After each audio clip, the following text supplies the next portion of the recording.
சொல்லப்படுகிறது. ஆதியாகமம் 26, 1, 2, 3 வசனங்களை சொல்லப்படுகிறது.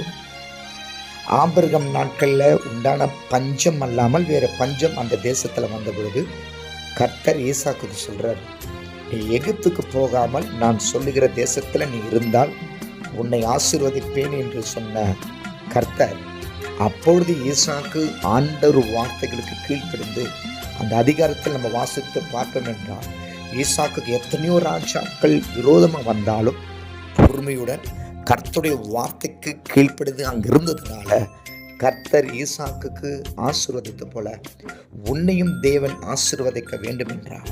இந்த உலகத்தில் உனக்கும் விரோதமாக எத்தனை பிரச்சனைகள், கஷ்டங்கள், உபத்திரங்கள், ராஜாக்கள் எழும்பி வந்தாலும் கர்த்தருடைய தரிசனத்திற்கும் வார்த்தைக்கு கீழ்ப்படிந்தால் ஈசாக்கை ஆசீர்வதித்த தேவன் இன்றைக்கு உங்களை ஆசீர்வதிப்பாராக.